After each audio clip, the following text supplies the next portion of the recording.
nos disponemos para empezar este encuentro en oración. Por la señal de la Santa Cruz de nuestros enemigos, líbranos, Señor Dios nuestro. En nombre del Padre, del Hijo y del Espíritu Santo. Amén.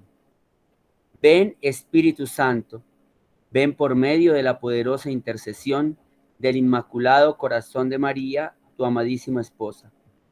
Ven, Espíritu Santo, ven por medio de la poderosa intercesión del Inmaculado Corazón de María, tu amadísima esposa. Ven, Espíritu Santo, ven por medio de la poderosa intercesión del Inmaculado Corazón de María, tu amadísima esposa.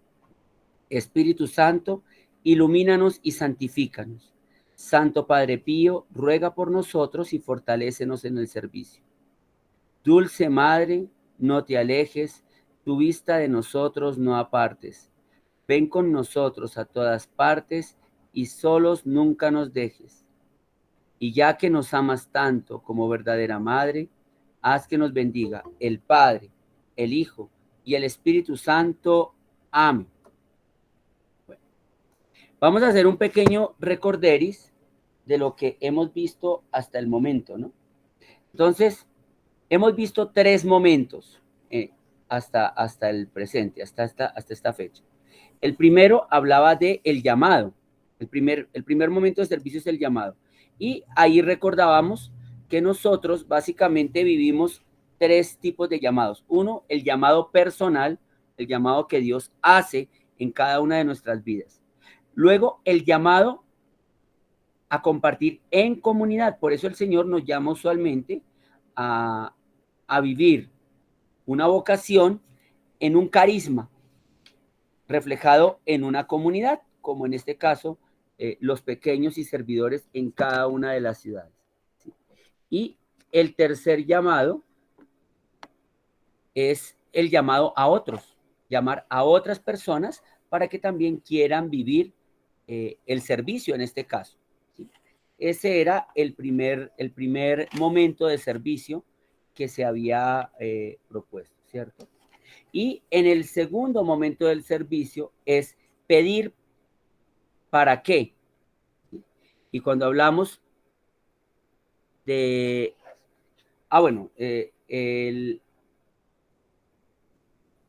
cuando hablábamos del pedir para qué, hablábamos de que la función principal del pedir es, y recordando algo que nos expresaba la Virgencita María, ¿no? Es decir, ese pedir para qué es para mover a las personas a la conversión, ¿sí? Cuando nosotros pedimos para el servicio, lo importante del servicio o del pedir no es las cosas que nos den, lo importante es cuántas almas logramos cautivar y que estas personitas puedan descubrir su dimensión de servicio. Recuerden que en aquella ocasión poníamos un ejemplo de lo que sucedió en una ciudad donde se estaba buscando pedir la providencia con base en unos bonos que se daban por la compra de unos productos en un supermercado que tenían el sello de la comunidad. Y en ese momento, Jorgito, cuando tuvo que manifestarse, dijo, no, esa no es la forma en que nosotros buscamos la providencia. Porque nosotros lo que deberíamos de buscar es cautivar el corazón de las personas que trabajan en ese supermercado. Eso es lo que Dios quiere. Entonces, ese es el segundo paso, ¿no? El pedir para qué. Y el tercer paso, el tercer momento del servicio es qué vamos a hacer. Y ahí hablábamos de que a quién le corresponde decir qué es lo que se va a hacer en el servicio. Y decíamos que es algo que se debe hacer en comunidad, el coordinador, con las personas que colaboran y que se debe suscitar en los corazones de las personas el evocar las vivencias de aquellas personas que son objeto del servicio. Entonces, cuando hacemos una reunión, cuando nos ponemos de acuerdo y empezamos a hablar de el niño mocosito que llega a tal comedor, o el miserito mueco, o la María, así llamamos nosotros a las mujeres en situación de prostitución, ¿no? Que habla de todas las penurias que ha tenido que vivir, o el niño que llegó sin zapaticos a la familia, como nos hablaba Lijecita hace 8 días, los gemelitos, ya se me olvida el apellido, los gemelitos, ¿sí? Entonces, no, que esos gemelitos, que son muy bellos, que no sé qué. Cuando hacemos eso, entonces empezamos nosotros a dejarnos cautivar en el corazón, y entonces cuando nosotros nos dejamos cautivar en el corazón por la vivencia de cada uno de nuestros queridos hermanos, que van a ser objeto de nuestro servicio, nos identificamos con ellos, y ahí es donde empezamos a pensar qué es lo que necesitan, ¿sí? Entonces, ay, no, mire, que a ellos les gusta comer tal cosa, que mire, que necesitan, no sé, unos zapaticos, mire, que estos niños están sin escuela, necesitan que se les pueda facilitar el acceso a, a un colegio del Estado, que mire que tal personita no ha recibido mercado, que mire, esta personita está sola y no tiene afecto. Y entonces en ese momento, cuando dejamos que en nuestro corazón se permee ese sentimiento de empatía con aquellos hermanos que van a ser servidos, entonces vamos a poder ser más asertivos y vamos a buscar proponer para el servicio aquello que ellos necesitan, no lo que a nosotros se nos ocurre o lo que nosotros queremos por salir del paso. Pero además, cuando nosotros contamos las experiencias del servicio, también permitimos que el corazón de muchos más se enfervorice, se llene de gozo, porque cuando yo cuento, ay, mire esos niños tan lindos que llegan allá, si usted supiera lo bellos, cómo oran, cómo dicen gracias Dios, mire esta señora, mire tal cosa, cuando nosotros contamos esas experiencias que se viven en el servicio, o las experiencias de, uy, usted supiera esta familia cómo sufre, mire esos niños, la mamá no tiene con qué, o sea, en ese momento tú también logras conmover el corazón de otros, y ahí es cuando estos otros van a poder decir, oye, ¿y yo cómo puedo participar para poder ayudar a lo que estos necesitan? ¿Sí? Entonces, estos son los 3 pasos que hemos visto hasta el momento. El llamado, pedir para qué y qué vamos a hacer. ¿Hasta ahí está claro para todos? Sí, Fray, bien claro. Bueno, este es un repaso, hay un recorderis, también como aprovechando y hacer un poco de tiempo para que más personas puedan participar de la formación del día de hoy. Entonces, el cuarto momento de servicio, que es el que nos ocupa el día de hoy, es el de a quién convocar. Ya hemos hablado de que somos llamados y de que estamos invitados a llamar a otros. Hemos hablado de para qué es necesario pedir. Y ya hemos hablado también de la necesidad de conocer muy bien qué es lo que vamos a hacer y cuál es su finalidad. Ahora, nuestra preocupación debe estar centrada en buscar el convocar. Yo quiero invitarlos en este momento en sus Biblias a que busquen el Evangelio de San Juan en el capítulo 1, desde el versículo 29. Vamos a buscar Juan, capítulo 1, versículo 29, y podemos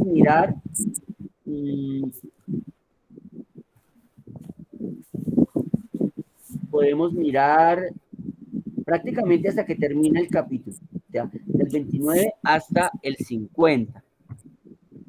Entonces, los invito a que lo busquen rápidamente en sus Biblias. Yo aquí lo estoy también poniendo en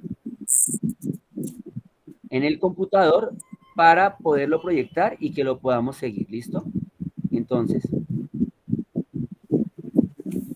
vamos a buscar ese texto bíblico. Juan capítulo 1, versículos del 29 al 50.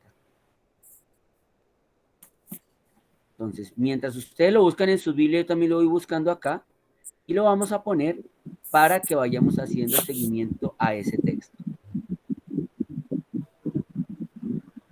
¿Ya lo han ido encontrando? Sí, señor, ya. Ya. Señor, lo encontramos. Bueno, Ya. entonces ya también se lo pongo a ustedes para que lo podamos ir siguiendo.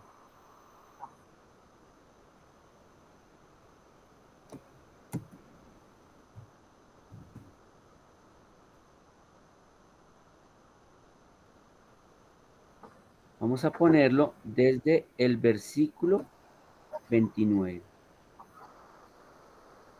Listo.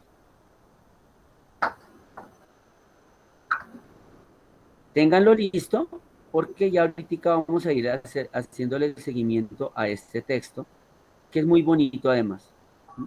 De hecho, este texto formó parte de la reflexión que se tomó para el retiro de vivir el amor fraterno, ¿no? Con base en una catequesis que recibimos de parte de Jorgito cuando se nos hablaba de la misión. Bueno, aquí ya tengo el texto listo, lo voy a compartir en pantalla para que lo puedan seguir todos.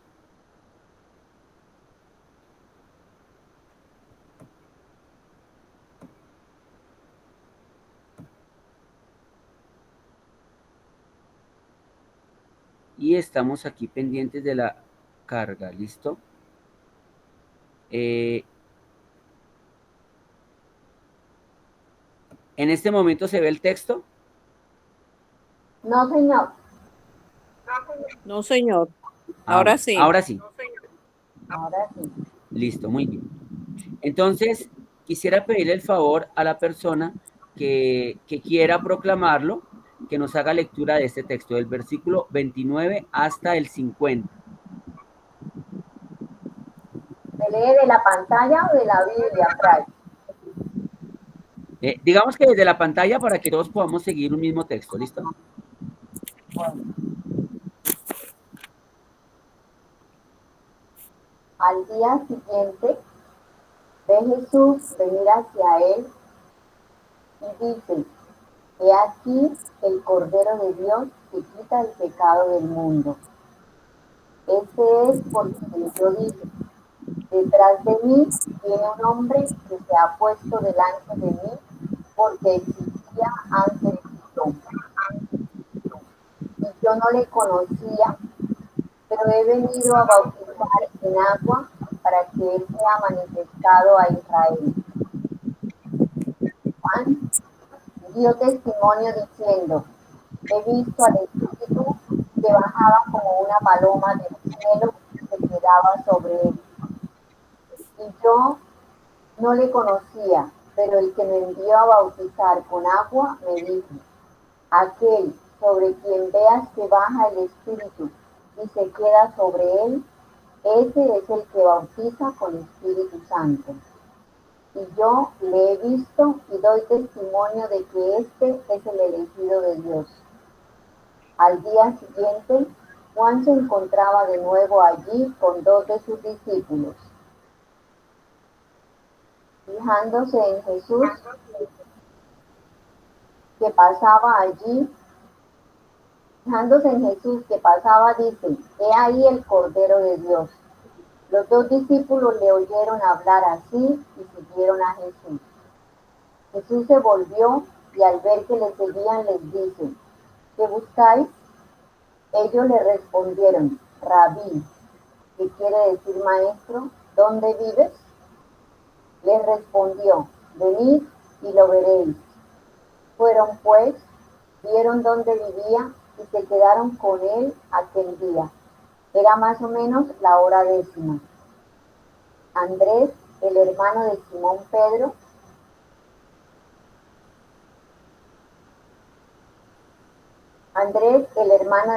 Pedro, era uno de los 2 que habían oído a Juan y habían seguido a Jesús. Este se encuentra primeramente con su hermano Simón y le dice: hemos encontrado al Mesías, que quiere decir Cristo. y le llevó donde Jesús. Jesús, fijando su mirada en él, le dijo: tú eres Simón, el hijo de Juan. Tú te llamarás Cefas, que quiere decir piedra. Al día siguiente, Jesús quiso partir para Galilea. Se encuentra con Felipe y le dice: sígueme. Felipe era de Betsaida, de la ciudad de Andrés y Pedro.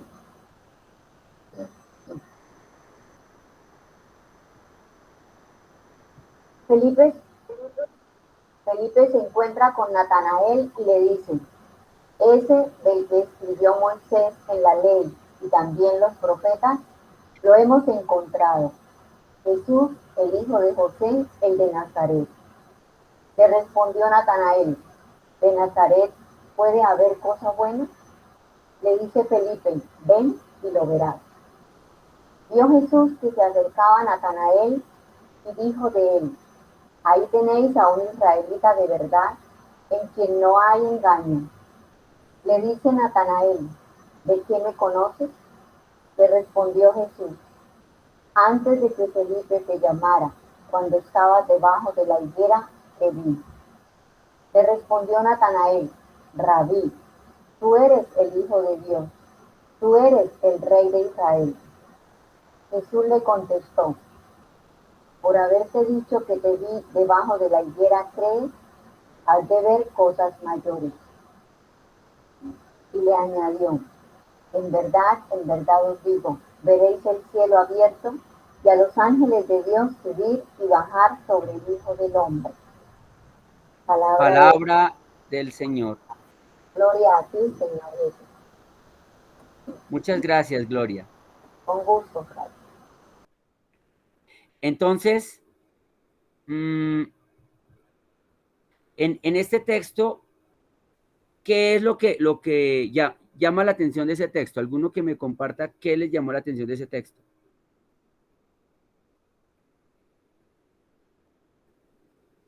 Pues cómo se fue dando como el llamado de cada uno de los apóstoles. O sea, empezó por uno y se fue, entonces uno le dijo al otro y así lo fue invitando y se fueron dando cuenta de lo que, sí, del llamado.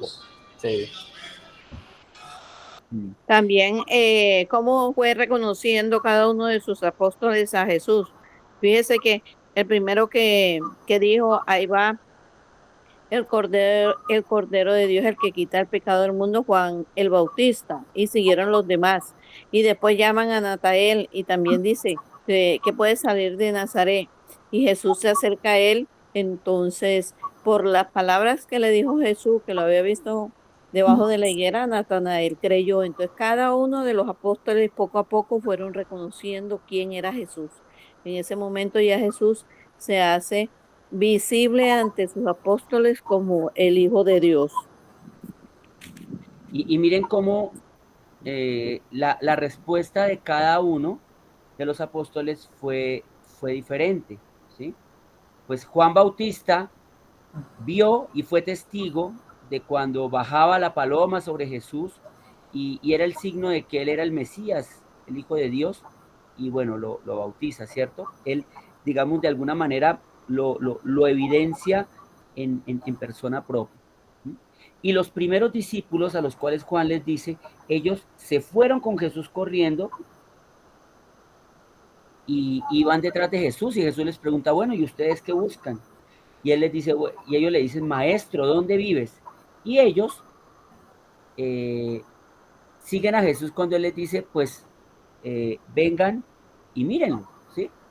O sea, es una respuesta generosa, digámoslo así, una respuesta con mucha motivación. Pero, por ejemplo, ya uno ve a otros discípulos que de alguna manera van con un poco más ¿qué le digo yo?, de cautela, si se quiere llamar, ¿no? Entonces, Andrés llama a Simón y le dice, mire, pues hemos encontrado al Mesías, y bueno, él va, ¿cierto? Y cuando él llega, Jesús, pues le dice, oye, tú eres Simón, el hijo de Juan, pero a partir de este momento te llamarás Cefas. Pero también encontramos el escéptico, ¿no? El el que se resiste, el que pone cierta resistencia. Y vemos el caso de Natanael, cuando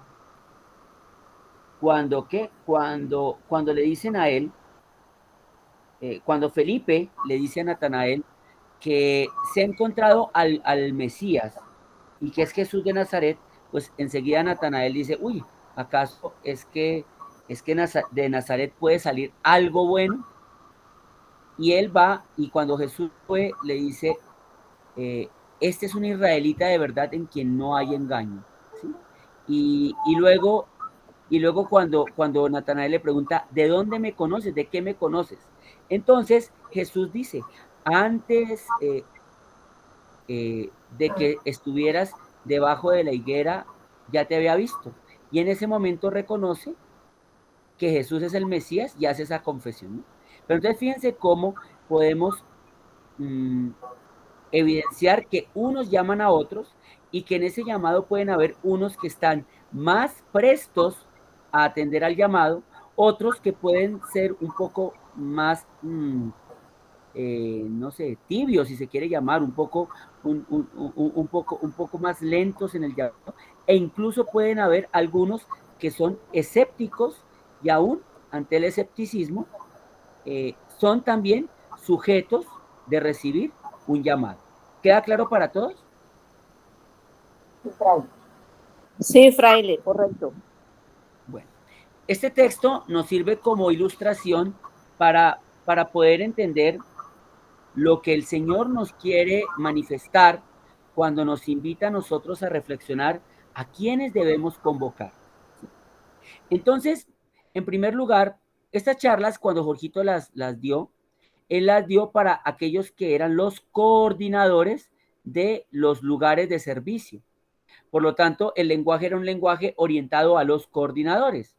Y en ese contexto, Jorgito decía que un coordinador no es solamente la persona que va un día al mes o un día a la semana a coordinar, sino que el coordinador es coordinador todo el tiempo.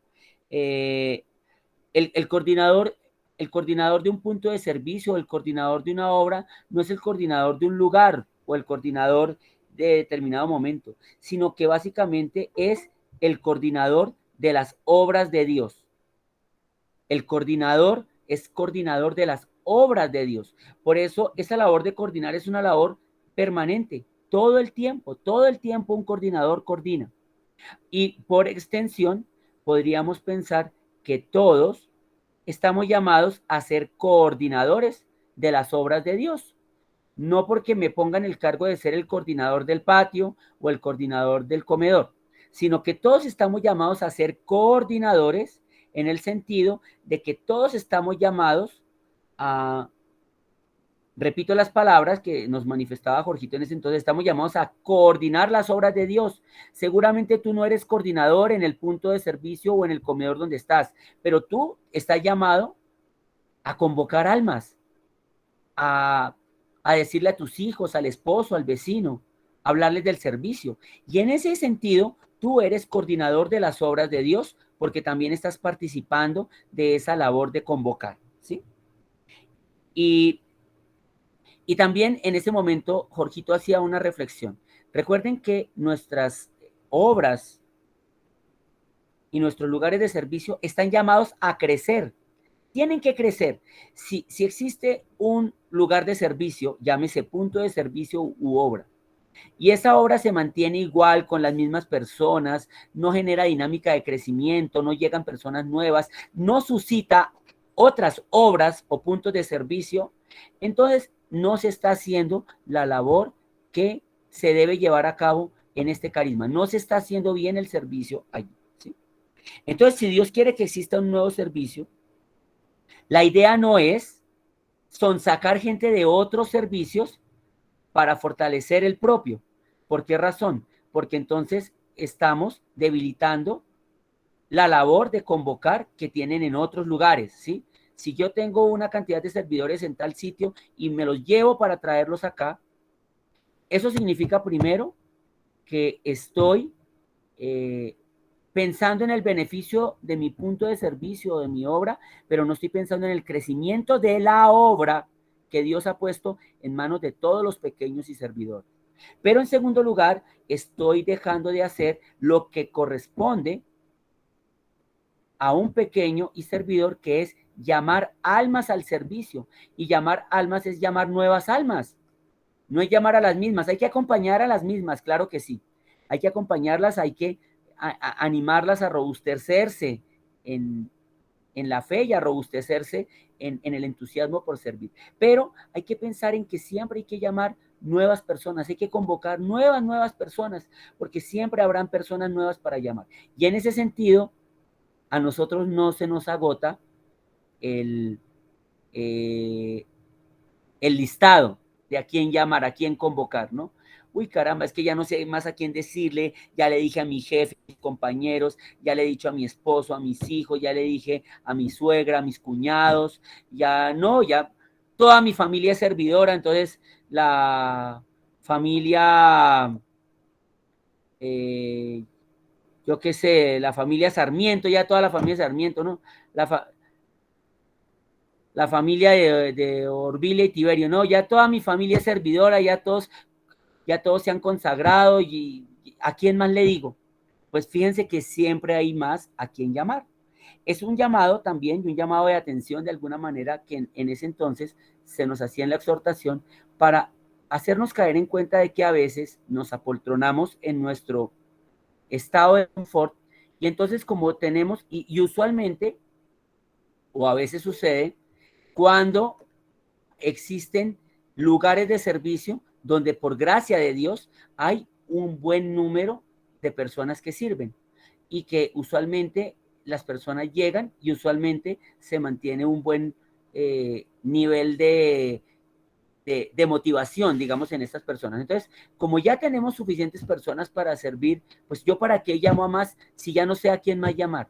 Y entonces en ese momento estamos nosotros siendo negligentes con un carisma que se nos ha dado, que es llamar almas para que se salven a través del servicio, porque siempre habrán otras almas más para llamar, además de las que ya están.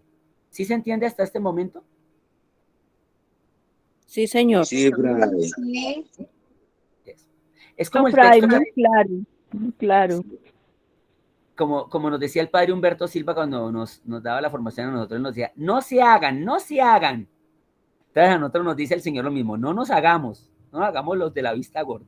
Tenemos que estar llamando cada vez más y más y más personas, ¿sí? Ahorita se me venía a la mente, por ejemplo, porque uno dice, uy, carambas, ¿cómo hacer eso? Un personaje como San Francisco Javier, uno de los primeros miembros de la Compañía de Jesús cuando la fundó San Ignacio de Loyola.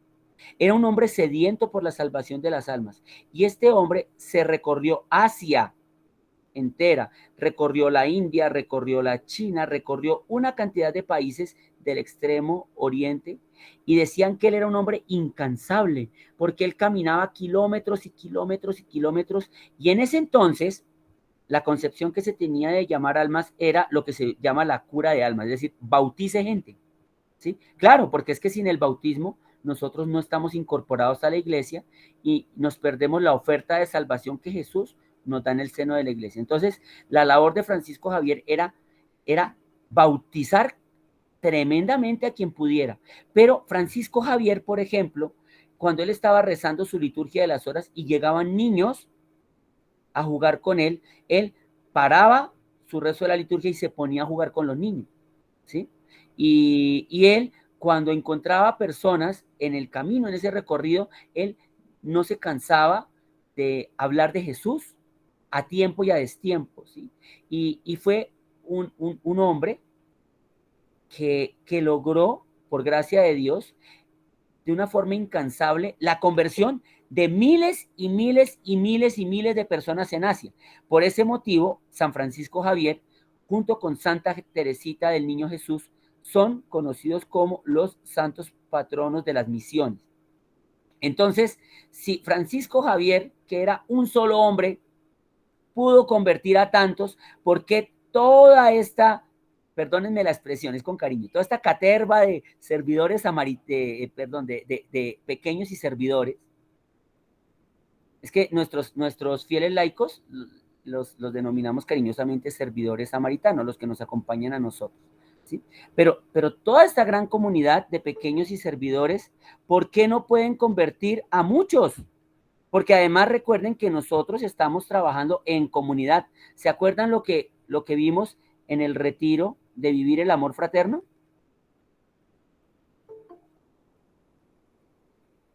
¿Sí recuerdan? Sí, señor. Sí, señor. Entonces recuerden que cuando se vive el amor fraterno en comunidad, entonces la labor de salvar almas no es una labor individual, es una labor comunitaria, y cada uno de nosotros pone su granito de arena para llamar. Pero entonces ahí es donde nos suplimos, porque fíjense que, por ejemplo, hay unos que tienen la posibilidad de poder llamar almas muy buenas para dar providencia, o porque tienen cierta solvencia, o porque es gente muy dispuesta de corazón. Y de pronto otros nos ha tocado ir a llamar almas en un sector donde las almas que van a ser llamadas a servir están en una condición muy parecida a las que van a ser servidas. Yo les ponía en su momento el ejemplo de nuestros hermanos que nos ayudan a servir en el comedor Monte Tabor en Ciudad Bolívar, ¿sí?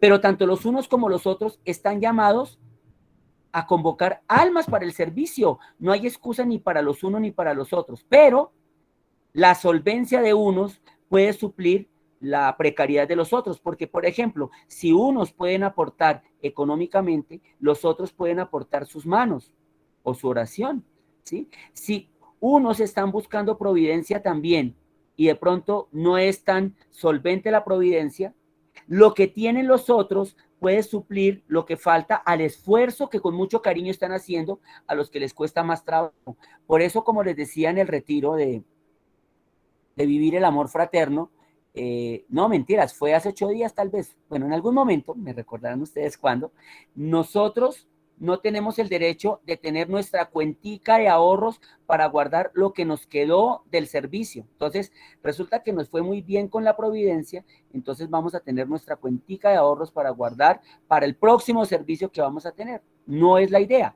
Pues a veces esos colchones sirven, pero la idea es siempre tener la conciencia de llamar almas a tiempo y a destiempo. Entonces, esa providencia que queda como un colchoncito es la que puedo poner a disposición para que en esa obra o punto de servicio donde de pronto hay un poco más de dificultad, eso llegue allí, y de esa manera se puedan motivar también a esas almas que están tal vez sirviendo, pero que por algún motivo no pueden proveer de la misma manera, a que se animen al servicio, ¿sí?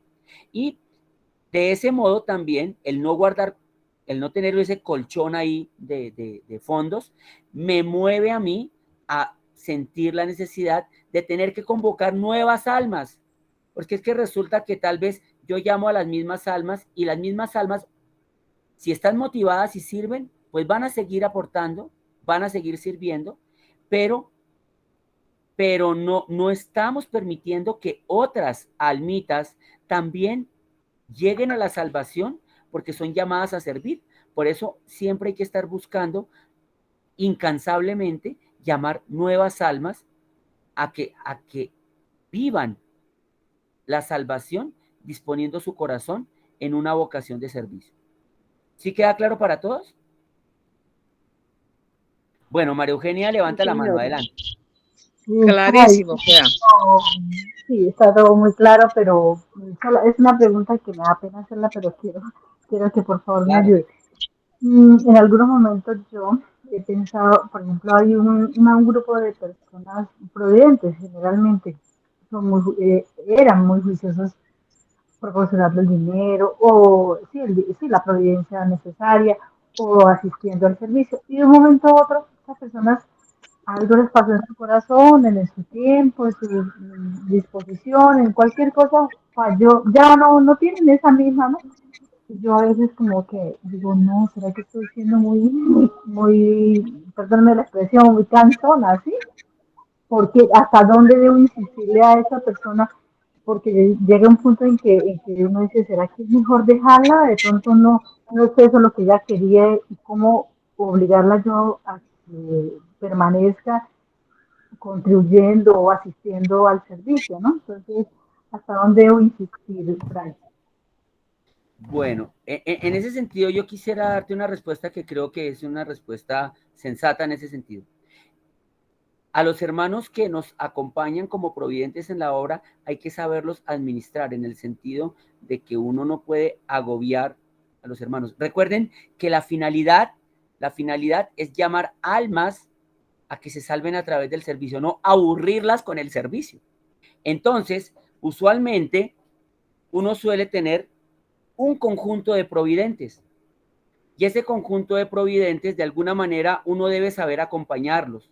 Entonces, claro, si yo tengo la persona providente que suple, por ejemplo, para el comedor, y yo estoy cada 8 días pidiéndole para que supla para el nuevo comedor y a los otros 8 días para el comedor, seguramente se va a cansar y tal vez en algún momento va a decir, me están buscando por la plata, ¿sí? Pero si hago de una forma diligente la labor de convocar almas al servicio, seguramente voy a tener un número variado de familias, de grupos de oración, de compañeros de trabajo, de familias que van a querer ayudar al servicio y entonces yo de alguna manera dosifico la forma de buscar la providencia. Entonces, por ejemplo, pongo el caso de lo que sucede con los comedores en Bogotá y creo que en muchos de los comedores de ustedes. La idea de los comedores es que funcionen los 31 días del mes. Entonces, ¿cómo se hace para que se sustenten los 31 días? En ese sentido, por ejemplo, Elizabeth es supremamente diligente. Edithcita es testigo también de ello. Y es algo que se ha ido aprendiendo con la práctica. Primero que todo, son unas mujeres queridísimas, amorosas, consentidoras, quichiquiadoras, mejor dicho, lo más meloso que pueda haber en ellas porque son unas personas que tienen en su corazón el deseo de enamorar a otros del servicio. Pero en segundo lugar, hablan con cada persona y les dice, bueno, ¿qué día de comedor tú nos puedes ayudar? El primer lunes, el segundo martes, el cuarto domingo, y cada persona o cada grupo elige un día al mes para servir. Entonces, yo elijo, no sé, los terceros jueves. Entonces, esa persona se compromete todos los terceros jueves de mes a proveer para el servicio del tercer jueves de mes, pero además también a convocar personas a ir y servir, pero esa labor la hace mensualmente. De tal modo que si una persona sabe que cada mes debe disponer para llevar a cabo su servicio, no se va a agotar, porque de alguna manera dice, yo tengo todo un mes para convocar personas que quieran servir, para poder reunir entre las personas que quieren disponerse para el servicio de la providencia, para poder hacer el mercado y poder elegir el menú y para poder llevarlo y poder hacer el servicio con calma. Pero si yo cogiera a una persona y le digo, usted tiene que darme para el comedor del día de hoy, pero para el comedor de la próxima semana, etcétera, los voy a asfixiar. Y con los patios, de alguna manera también afín, es decir, usualmente hay diversas personas que son providentes, pero esos providentes hay que saberlos acompañar y de alguna manera hay que saber, ¿qué le digo yo? Dar una distancia prudente para que un providente entre un momento en que da su ayuda al servicio y el momento siguiente lo haga de tal modo que no se agote, no se le agreda, no se le violente el llamado a vivir esa vocación de servicio que Dios ha puesto en su corazón. No sé si con ello, María Eugenia, aclaro un poco tu inquietud. Sí, Fray, sí, gracias, mi amor. Bueno, pero entonces recordemos que hay muchas almitas a quienes salvar, ¿cierto? Entonces aquí es donde Jorgito nos ilustraba de una manera muy clara qué es lo que debemos tener presente. En primer lugar, hay que tener en cuenta que hay muchas personas que están muertas en este mundo, aunque están vivos biológicamente, pero están muertos en este mundo. ¿Y quiénes están muertos en este mundo? En primer lugar, las personas que no conocen a Dios. Primero, las personas que no conocen a Dios. En segundo lugar, las personas que no viven los sacramentos. Hay personas que son católicas porque las bautizaron, porque han escuchado hablar de Dios en sus familias, pero no buscan la confesión, no van a la Eucaristía, a sus hijos no los motivan para que vayan a prepararse para la primera comunión o que reciban la confirmación. Entonces, son familias o personas que, aunque conocen, entre comillas, a Dios, no viven los sacramentos. Entonces, ese es el segundo tipo de personas que están muertas. Y en tercer lugar, son las personas que aún conociendo los sacramentos, no viven los sacramentos. Entonces, pueden haber personas que van ocasionalmente a la misa, personas que también ocasionalmente acuden a la confesión, pero tienen un modo de vida muy tibio. Aunque tienen un acceso tal vez pobre a la vida sacramental, en su vida no son coherentes con lo que viven o con lo que están recibiendo en los sacramentos. Entonces, pueden ser personas de prácticas religiosas, pero que viven en unas condiciones donde hay mucha complicidad con el pecado. Entonces, son como los tres tipos de personas que están muertos en este mundo. Los que no conocen a Dios, los que conociéndolo no viven los sacramentos, y los que conociendo los sacramentos realmente no los viven como tal, ¿sí? Entonces, ¿a quiénes hay que convocar? En primer lugar, hay que convocar a las personas que están muertas en Dios y que no tienen ningún actuar apostólico, ni grupo, ni ningún servicio. Hay que buscarlo entre nuestros padres, nuestros hijos, nuestros parientes, nuestros amigos, entre los compañeros de trabajo, entre, no sé, los que tienen ahijados, entonces el ahijado o la ahijada. Muchas veces están dentro de nuestra propia familia, esas personas que están muertas, ¿sí? Y a veces nosotros nos preciamos de que vivimos una vida eclesial fuerte, sana, santa, ¿sí? Pero tal vez nuestros familiares están alejados de Dios. Un ejemplo que puede sonar como un pequeño jalón de orejas. Muchas de ustedes, mis queridas señoras, o muchos de ustedes, mis queridos señores, están separados. Entonces, claro, están separados porque por algún motivo no pudieron congeniar la convivencia en el hogar con el esposo o la esposa, y pues se dieron cuenta que era preferible separarse en vez de estar juntos y vivir como perros y gatos. Entonces, seguramente, bueno, listo, están separados. Pero hay algo que yo le recordaba a Jorgito alguna vez, y es que la salvación de ese esposo o de esa esposa, porque recuerden que en el sacramento de matrimonio dice, lo que Dios ha unido, Jesús lo dice mismo, el mismo Jesús lo dice, ¿no? Que lo que Dios ha unido no lo separe el hombre, ¿sí? Y dice que dejarán de ser un hombre y una mujer y se volverán una sola carne, ¿sí?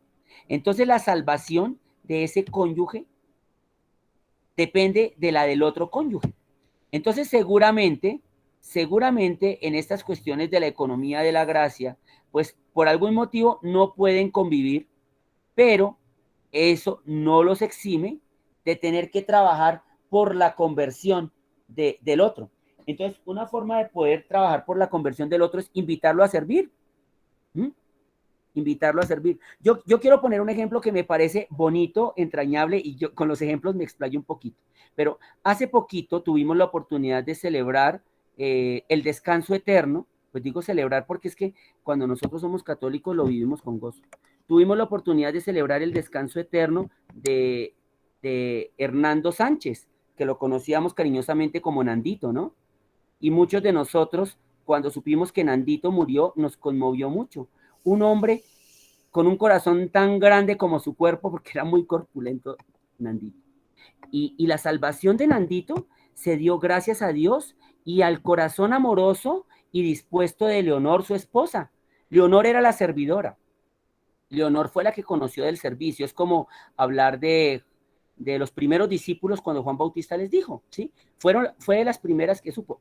Yo les digo una cosa, mi primer servicio, que fue en el sector del Jazmín, una de las primeras personas que me acogió en ese servicio fue Leonor. Y Leonor me acogió con una alegría, con un gozo, con una cosa maravillosa, preciosa, ¿sí?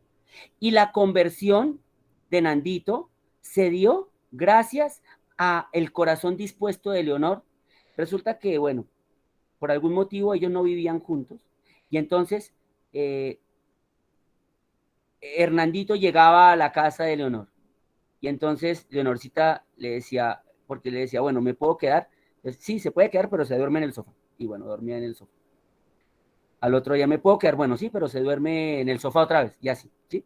Y con el paso del tiempo, él fue sabiendo lo que ella hacía, y ella fue invitándolo al servicio, y fue yendo al servicio. Y fueron conversando, fueron hablando, fueron acercándose, y en algún momento, Hernandito le decía, mire, usted es mi esposa, yo quisiera volver nuevamente a vivir con usted. Y entonces, bueno, se puso tal vez un poquito digna ella, pero finalmente le dijo, bueno, listo, lo acepto en mi casa. Y lo recibe en la casa y van creciendo juntos en el servicio, ¿sí? Y van fortaleciendo en el servicio. Lo que ella sabía del servicio se lo va enseñando a él y él va empezando a madurar en su vocación de servicio de una forma preciosa. Y cuando conocimos nosotros a Hernandito, ya como coordinador de un punto de servicio que teníamos en el centro de Bogotá, él era tan apersonado del servicio que una vez, perdónenme que lo diga así, una vez él se ganó una multa de esas de la época en donde ponían los partes por el código de policía, y entonces llegó alguna vez la policía a molestar y él decía, pero no, perdónenme, aquí es que estamos sirviendo y no sé qué y tal cosa, y bueno, defendió con mucho ahínco el servicio que se estaba llevando a cabo y puso el pecho, además que tenía grande el pecho, mi Hernandito, ¿sí? Puso el pecho y finalmente tal vez la policía se sintió, no sé, retada y todo, y al pobre le pusieron una multica, ¿sí? Pero ahí sí como cuando los discípulos iban y los agarraban con azotes, salían contentos porque habían puesto su espalda por defender el nombre de Jesús. Y lo mismo pasaba con nuestro querido Hernandito. Entonces, fíjense que a veces esos muertos en el mundo que estamos llamados a convocar no son ni siquiera los que están por allá distantes, a veces son los de nuestra propia familia que a veces por pereza nuestra no somos capaces de llamar. ¿Hasta ahí estamos claros? Sí, señor. Entonces, los primeros que estamos llamados a convocar en el servicio son los que están muertos en el mundo, que ya les manifestaba que habían de 3 tipos. Los que no conocen a Dios, los que conociéndolo no viven los sacramentos y los que conociendo los sacramentos no los viven como deben ser. Pero además de este tipo de personas, también estamos llamados a convocar a los alejados. Básicamente los que hemos dicho, ¿sí? Es decir, hay personas que no quieren saber de Dios, no quieren saber de iglesia, no quieren saber de que les hablen de Jesús, ¿sí? Pero hay que invitarlos, hay que convocarlos, ¿sí? Hay personas que si yo les digo, oiga, lo quiero invitar a una vigilia de oración, lo quiero invitar a hacer las 72 horas de preparación a la fiesta del Santo Padre Pío, que ya estamos prontos a hacerlo, no le van a caminar. Oiga, yo quiero invitarlo a un congreso carismático de adoración y alabanza, no le van a ir. Oiga, ¿por qué no me acompaña a rezar el Santo Rosario? No lo van a hacer. Pero seguramente si tú le dices, oye, mira que yo fui a tal lugar y tú supieras cómo vive esta gente de duro, ¿sí? Cómo aguantan hambre. Mire, supiera esos niños tan lindos, lo que hablábamos hace 8 días, cuando hablábamos de qué vamos a hacer. Cuando empezamos a contar las historias del servicio, empezamos a conmover corazones. Y al conmover corazones, habrán personas que querrán ir, como sucedía en el texto de Juan, ¿cierto? Entonces, los discípulos de Juan se fueron detrás de Jesús y le preguntaron, o más bien, Jesús les pregunta a ellos, bueno, ¿qué quieren saber? Y entonces ellos le dicen, oiga, ¿dónde vives? Y entonces Jesús les dice, ven y lo verás, y se fueron detrás. Tal vez algunos llegarán así porque nosotros, con nuestra, ¿qué le digo? Con nuestro entusiasmo en el servicio, podremos contagiar de ese entusiasmo a otros que tal vez de otra manera no buscarían encontrarse con Jesús, de formas de las que normalmente nosotros procuramos buscarle a Él en la oración, en la Eucaristía, en los sacramentos, en la liturgia, en los momentos comunitarios. Tal vez muchas personas no lo harían. Entonces, este tipo de personas que son alejados, estamos llamados a convocarlos para que puedan conocer del servicio, invitándolos a servir. ¿Hasta ahí vamos bien con todos? Sí, señor. Entonces, además de los que están muertos en el mundo y de estos alejados, Sandrita tiene una pregunta, adelante. No, hay pena. Disculpe. Ah, bueno, ok. Además de los que están muertos en el mundo y de los que se encuentran alejados, estamos llamados también a convocar a los pecadores. Y entre más pecadores, mejor. Entonces, yo te digo una cosa, mire, una gran oportunidad para llamar al servicio, llama al que te cae gordo. Llama a la persona que no puedes ver ni en pintura. Llama a la persona que no soportas. Invítalo a servir, hazte el encontradizo, ¿sí? Hay personas que son impotables en nuestro trabajo, en el sitio donde nosotros trabajamos. Todo el mundo las quiere rechazar, yo no me la aguanto, ¿sí?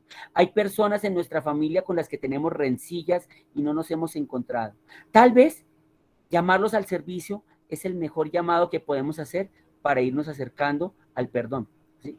Y en general a los pecadores, es que a veces no llamamos al que tiene arete, al que escucha reggaetón, al que fuma vicio, al que, no sé, al que vive en unión libre. Mire, una de las cosas, digo yo, que Jorgito usualmente jalaba las orejas cuando salían esos discursos, es cuando se decía, una persona no puede vivir el servicio si está en unión libre porque es que no está en plena comunión con Jesús y con la iglesia. Y una de las cosas que él nos decía con mucha insistencia es que para llegar al servicio no tenemos que estar ya santos, sino que cuando llegamos al servicio estamos llamados a conocer a Jesús en el servicio para llegar a la santidad. Entonces, al servicio pueden ir masones, ateos, pueden ir escépticos, incrédulos, pueden ir personas en pecado mortal, a todos podemos llamarlos, y con mayor razón, si las personas están alejadas por su condición de pecado, con mayor razón. Yo quiero contarles el ejemplo de una persona que me da gusto contarle, y es una persona relativamente cercana, ¿sí? Es una persona que yo conozco, pues que la quiero mucho, pero vive en unión libre. Está con otra persona y viven en unión libre, ¿sí? Pero la persona, nosotros el año pasado hacíamos unos comedores, o se preparaban unos almuerzos para los miseritos en tiempo de pandemia, ¿sí? Porque era una época terrible y están aguantando hambre. Y muchas veces esta persona me decía, Carmelito, ¿yo puedo ir a ayudar a cocinar? Y yo le decía, pues claro, con mucho gusto. Haciendo eso, se daba la oportunidad en ocasiones de poderle decir, mira, yo quiero decirte algo. Yo te recomiendo que busques formalizar tu vida con esta persona con la que estás viviendo en unión libre. Busca un canonista, mira a ver si está la posibilidad de que se pueda formalizar la relación, porque tiene que haber también un proceso de nulidad antes. Pero si no lo es así, reconoce que Dios ante todo lo que quiere es que tú normalices tu vida en la gracia de Dios y sé dócil a todo eso. Entonces, la persona me escuchaba. Tal vez todavía no ha dado el paso, pero si no se dan esos espacios, muy difícilmente va a poder uno encontrar espacios propicios para poder ayudar a personas que se encuentran en una grave condición de pecado a restablecerse en la vida de la gracia. Por eso, las otras personas que están llamadas a ser convocadas al servicio son aquellos pecadores, y entre más pecadores, mucho mejor. ¿Claro para todos? Muy claro. Sí, señor. Sí, señor. Totalmente. Entonces estamos llamados a convocar a los que están muertos en el mundo, a los alejados, a Los pecadores, y entre más pecadores mejor. Pero hay otro grupo de personas que estamos llamados a convocar. Aquellas personas que son de iglesia, pero que no tienen un actuar apostólico. Por ejemplo, hay personas que pertenecen a un grupo de oración en la parroquia, hay personas que son las señoras que ayudan en la parroquia, que son muy buenas, muy bellas, muy generosas, ¿sí?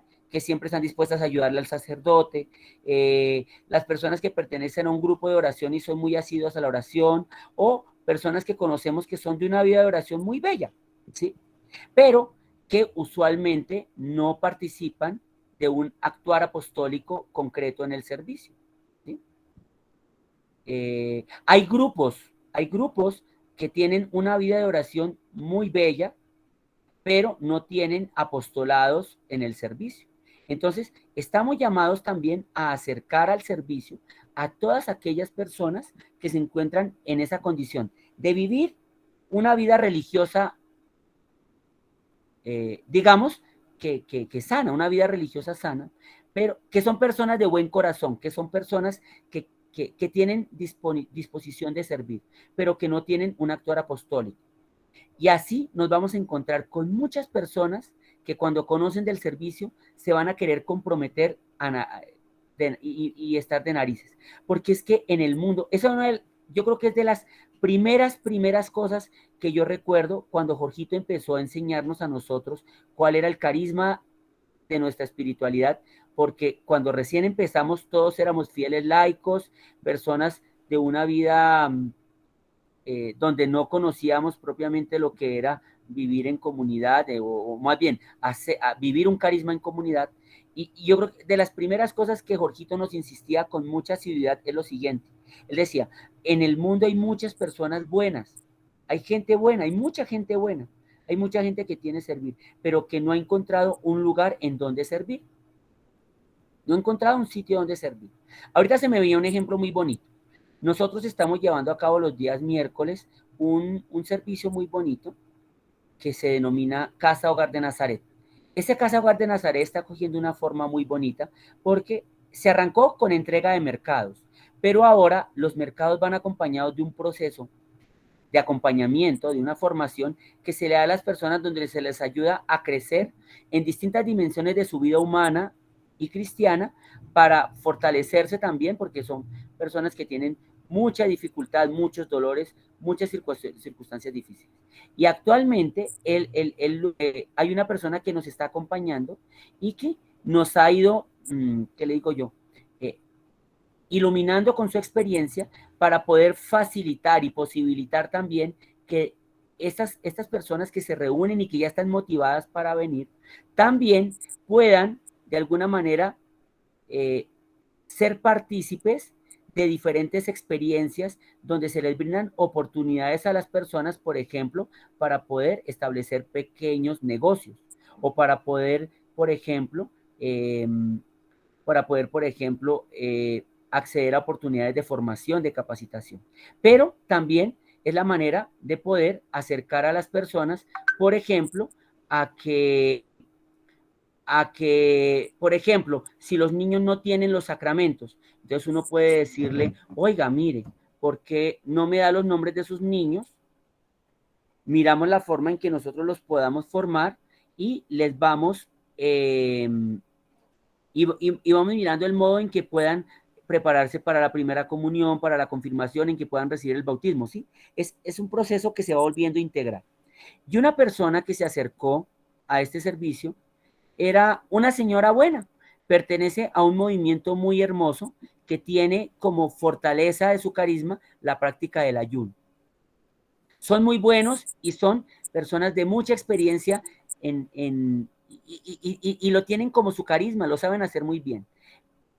Invitan y animan a otros a vivir experiencias de ayuno para orar por las necesidades de la iglesia y del mundo, ¿sí? Pero estaba en búsqueda de un lugar para poder servir y de alguna manera esta comunidad también difunde los apostolados que hacen otras comunidades como nosotros y ella supo. Y ella en algún momento hubo la oportunidad de podernos comunicar con ella a través de un miembro de este movimiento y estábamos buscando ayudas para mercados para las familias que acuden allí. Y esta persona dijo, bueno, vamos con unas personas que me ayudan, vamos a facilitar una serie de mercados. Y la persona, con su familia o con sus seres cercanos, consiguieron X cantidad de mercados y nos lo hicieron llegar un día. Ella dijo que la siguiente semana ella quería participar. Y entonces a los 8 días ella fue y participó de lo que se estaba llevando a cabo, de la formación que se les daba a ellos, y empezó a estar ahí y le empezó a gustar y se enamoró y se sentía rico. Ya en alguna ocasión ella dijo, yo quiero también compartirles algo a los hermanos que están aquí. Y entonces se le dio la palabra y ella les enseñó acerca de la importancia de la respiración en la oración de una forma muy bella. Y poco a poco se ha ido integrando, y esta mujer es una persona que ya está muy comprometida con este servicio que se hace en Casa Hogar de Nazaret y viene con mucha frecuencia. Viene casi que todos los miércoles. Y es una persona que cuando se necesita algún tipo de ayuda para el servicio, ella usualmente nos ayuda a direccionar a la providencia para poder conseguir ayudas, y usualmente nos ayuda a proveer con cierta frecuencia mercados para nuestros.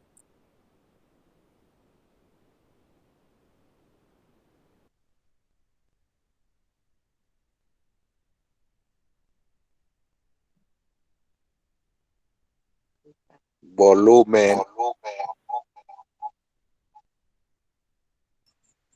Se fue la voz.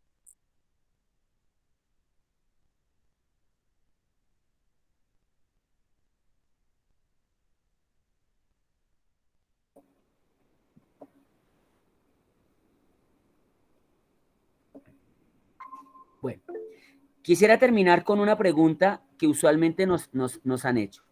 Nos dicen, oiga, ¿por qué yo tengo que invitar a la persona que ya está en el grupo de oración, en el grupo de intercesión, ministerio, no sé, de la palabra, en el ministerio del altar? ¿Por qué tengo que invitar a esas personas si ya esas personas tienen una vida regular y sacramental y ya tienen un camino de salvación? ¿Por qué razón? Recuerden que uno de nuestros textos fundantes se encuentra en Santiago, capítulo 2. Y recuerden que en ese texto la exhortación que hace el apóstol Santiago es que, ¿qué sucede con la fe sin obras? Muerta. Es una fe muerta. Muerta. Entonces,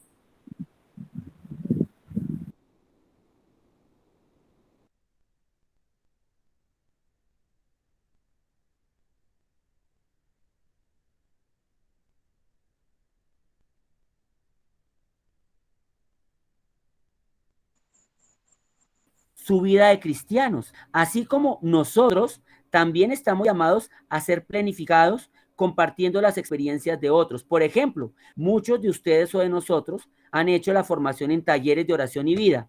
Y entonces aprender las diferentes formas de oración, como lo enseña el padre Ignacio Larrañaga, planifica nuestra vida de oración.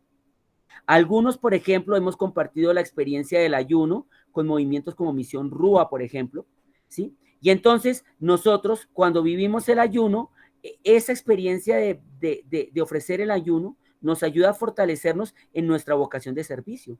Y en la iglesia estamos llamados a complementarnos unos con otros, de tal manera que los carismas que tiene la iglesia, que son diversos, se complementan. Entonces, yo me complemento con los carismas de otros que me pueden enriquecer el que yo estoy viviendo, pero yo también con el carisma que he recibido por acción del Espíritu Santo, puedo enriquecer la vida de movimientos y de personas que tienen otras orientaciones en sus carismas, pero que con el servicio pueden fortalecer su vida cristiana. ¿Queda claro para todos? Muy claro. Bueno, Sonia tiene una inquietud. Adelante, Sonia. Ah, bueno, bajó la mano Sonia. Bueno, entonces... Pero, Fray. Sí, Sonia, adelante. Es que yo tengo una inquietud, pero se sale del tema. Entonces no sé si usted me regala después de esto unos minutos o lo expongo de una vez. No, si quieres, ahorita terminado el encuentro, nos hablamos. ¿Te parece? Sí, bueno, listo. Bueno, listo, vale. Entonces, para hacerles el resumen, ¿a quiénes estamos llamados a convocar? a las personas que están muertas en el mundo.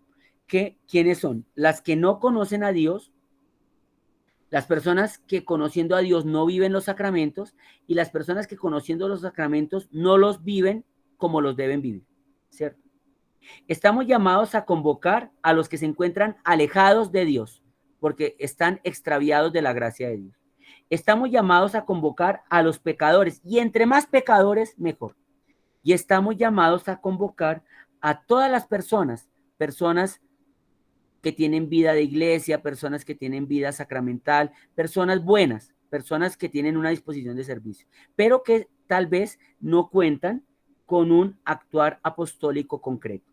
Son las personas que estamos llamados a convocar y el servicio se nos da a nosotros para buscar la salvación de muchas almas a través de convocarlas a que compartan con nosotros el servicio. Vamos entonces a pedir la bendición de la Santísima Virgen María. Dulce Madre, no te alejes, tu vista de nosotros no apartes. Ven con nosotros a todas partes y solos nunca nos dejes. Y ya que nos amas tanto como verdadera Madre, haz que nos bendiga el Padre, el Hijo y el Espíritu Santo. Amén. Muchísimas gracias a todos ustedes por su participación.